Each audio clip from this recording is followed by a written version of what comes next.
Okay, so if you're listening, you probably know this feeling. It seems like, I don't know, our ability to just focus is slipping away. Hmm. You sit down, you want to do some real work, and bam. 5 minutes later, you're checking emails, scrolling, thinking about laundry. It's everywhere, that constant pull. Right. We know we can perform better, achieve more, but something keeps getting in the way. It really feels like the modern condition, doesn't it? But what if I told you the fix isn't another app, another productivity hack? Okay, I'm listening. What if it's actually biological, a switch already built into your The brain? brain switch. Yeah, that's what this deep dive is all about. We're going to pull back the curtain on the neuroscience behind that flow state. Flow. Exactly. We want to show you how your brain can actually rewire itself just temporarily for that amazing focus and honestly effortless productivity. Effortless is good. I mean, you see it, right? That basketball player who just floats through defenders for an impossible shot. Totally. Or the musician lost in a solo. Or yeah, the coder who tackles some monster problem for like 8 hours straight, comes up the other side totally energized, not drained. They weren't thinking in the way we usually mean it. They were just caved. Completely immersed. That state of, energized focus where you actually enjoy the challenge. Yeah, it's flow. And it feels magical, almost mystical sometimes. Hmm. But underneath, it's mechanics. It's your brain doing something very specific, being totally absorbed, one action flowing right into the next. Okay. And the promise here, what we want you to get from this, is that understanding the neurochemistry, the actual brain mechanics, well, that's basically the instruction manual. An instruction manual for peak performance. Consistently. That's the goal. Knowing how it works lets you start creating the conditions for it. Okay, let's unpack this then. Let's start with the chemistry. If we need that kind of super focus, what's happening chemically? What kicks it off? Right. So it always begins with a spark. And that spark is dopamine. Dopamine. Okay, I know that one. Pleasure, reward. Exactly. When you start a task that feels challenging but crucially achievable, something new maybe with a clear sense of progress or payoff, Yeah. dopamine spikes.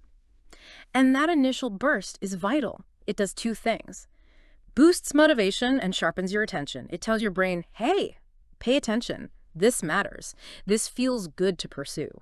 That makes sense. Like it hooks you in because you anticipate the reward of solving the problem or finishing the task. Precisely. Dopamine loves prediction and progress. But hang on. Doesn't dopamine also explain why I can't stop checking my phone?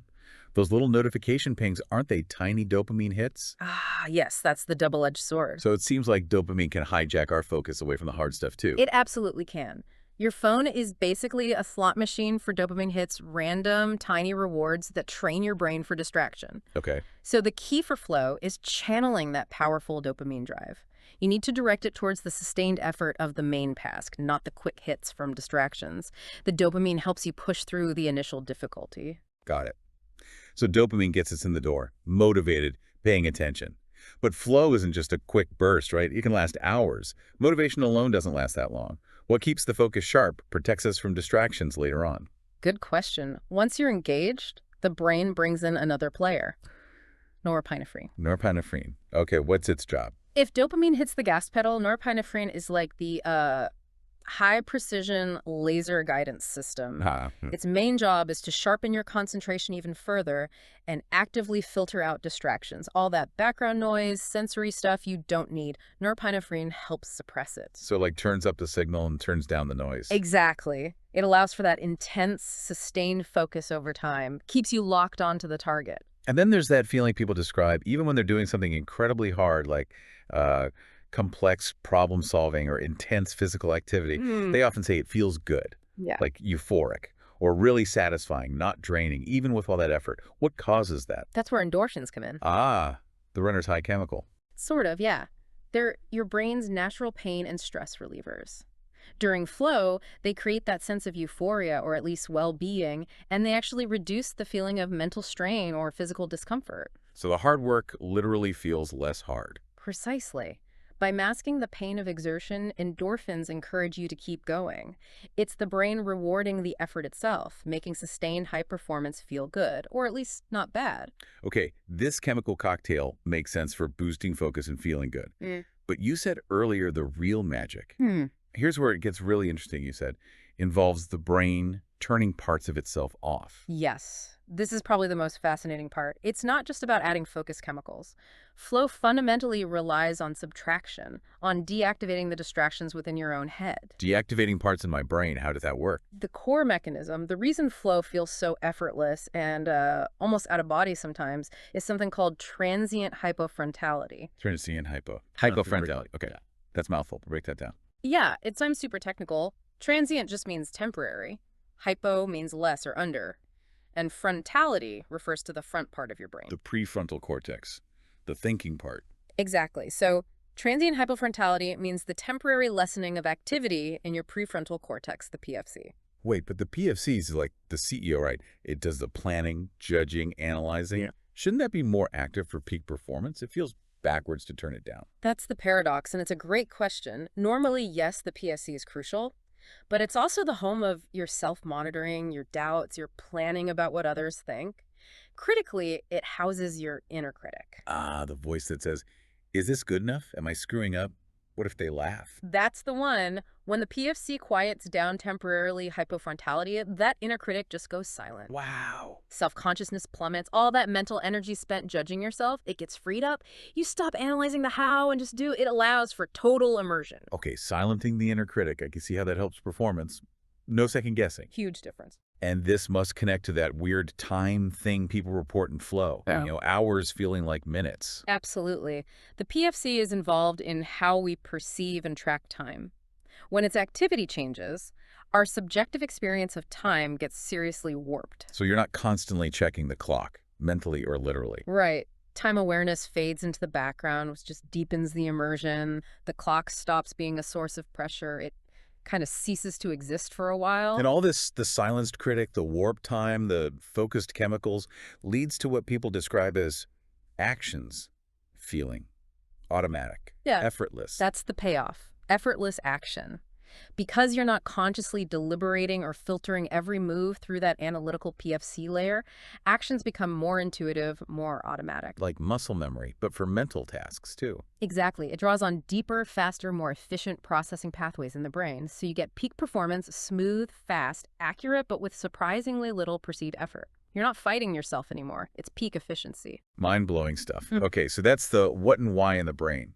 Let's shift gears. How do we actually do this? How do we apply this? Right. Practical triggers. Yeah, you can't just tell your prefrontal cortex, hey, take a nap, box sleep, right? We need to set the stage. What are the requirements? You're right. It's about creating the conditions. The first big trigger is having clear goals and immediate feedback. Clear goals, okay? Like knowing exactly what done looks like. Yes, and knowing the steps to get there. Your brain needs a clear target.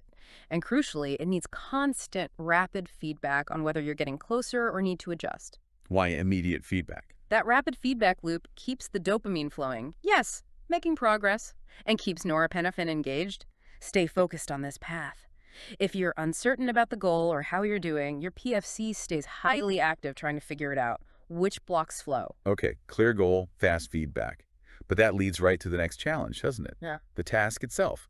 Too easy, and you're bored. Brain checks out. Too hard, and you're instantly anxious, overwhelmed. PFC goes into panic mode. Exactly. That's the absolute key. The skill-challenge balance.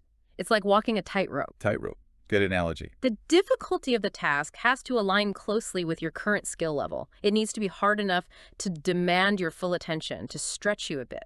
But not so hard it breaks you into anxiety or frustration. Precisely. Think of a video game. Level 1 is boring. The final boss on your first try is impossible frustration. Flow lives in that sweet spot right at the edge of your abilities. That requires some self-awareness to find that spot. It does. And it changes as your skills grow. Okay, skill challenge balance. Got it. What's the last piece of the practical puzzle? We talked about dopamine hijackers earlier. The environment must be key. Absolutely critical. You have to actively defend that fragile state of hypofrontality. So that means minimizing distractions and optimizing your environment. Build a fortress. Pretty much. We know dopamine is triggered by novelty, alerts, pings, so turning off digital notifications, non-negotiable. Seriously, put the phone in another room. Or at least on silent, out of sight. You need surroundings that support deep work. Minimize visual clutter, noise interruptions. Every time you get pulled away by a notification or someone interrupting, You crash out of flow. you do. And it takes time, maybe 15 minutes or more to get back in, assuming you even can. Yeah. Your environment has to remove the competition for your attention. Okay, clear goals, skill challenge balance, fortress of solitude. That helps trigger flow. Get in the zone. But what about staying there? Or getting back there consistently? Sustained performance isn't just one magic hour. Right, moving from triggering to sustaining. It becomes more about internal practice and biological maintenance. Internal practice, Yeah. like meditation. Exactly. Things like mindfulness and presence are huge. When you practice mindfulness, you're essentially training your brain to notice when it gets distracted and gently bring focus back. Without the self-criticism. Yes. It helps you anchor your awareness to the present task and resist that urge to self-monitor or let your mind drift. It's like doing warm-ups for your brain's focus systems. It primes you for flow. Makes sense. Priming the pump. But sustaining this state, it sounds demanding, neurologically. You mentioned burning through chemicals. Highly demanding. Think about it. You're running your brain at peak capacity, using up those key neurotransmitters like dopamine and norepinephrine. You can't just do that indefinitely. It's like sprinting. You need recovery. Precisely. And this is often the most overlooked part. Recovery and recharge are absolutely crucial. This isn't about being lazy. It's fundamental biology for sustained performance. What does that look like practically? It means prioritizing rest. Getting enough high-quality sleep, that's when your brain physically replenishes neurotransmitters. Proper nutrition fuels the brain. Taking breaks. Maybe even strategic downtime. If you don't recover, you burn out. You hit deep burnout. And then trying to find flow feels impossible because the underlying systems are just depleted. Recovery is part of the peak performance cycle. This really reframes focus, doesn't it? It's not just willpower. It's chemistry, brain structure, and deliberate practice. It really is. Okay, let's just quickly recap the core takeaways for everyone listening. Yeah. The shortcut here involves understanding, first, the brain chemistry. It's driven by three main players. Right. Dopamine for the initial motivation and reward signal. Then norepinephrine to sustain that laser focus and block noise. And endorphins to make the intense effort feel less costly, maybe even good. And this chemical mix enables the core brain trick. Transient hypofrontality. Right. Temporarily quieting that prefrontal cortex, silencing the inner critic. Which leads to the warped time perception and that feeling of effortless action. Exactly. And practically, to get there, we need to stop just trying harder and start designing for flow. That means setting clear goals with immediate feedback, finding and staying in that skill challenge balance sweet spot. And ruthlessly minimizing distractions by optimizing your environment. Yeah. Building that fortress. You got it. Those are the levers you can pull. So the direct benefit, the promise we talked about, is that understanding this gives you a path to more consistent focus, more effortless productivity. It does. And maybe a final thought to leave you with. Yeah. Flow isn't some destination you arrive at, like enlightenment. It's not reserved for geniuses or elite athletes. It's a biological state available to everyone, but it's a practice. A practice, meaning you have to keep doing it. Yeah. It takes consistent, deliberate effort, aligning your mind through things like mindfulness, aligning your environment, aligning the task difficulty with your skills. It's this ongoing alignment. And that alignment leads to Not just bursts of amazing productivity, which is great, but potentially a life that feels more engaged, more fulfilling, more present. Now that you know the mechanics, the next step is just practice the alignment.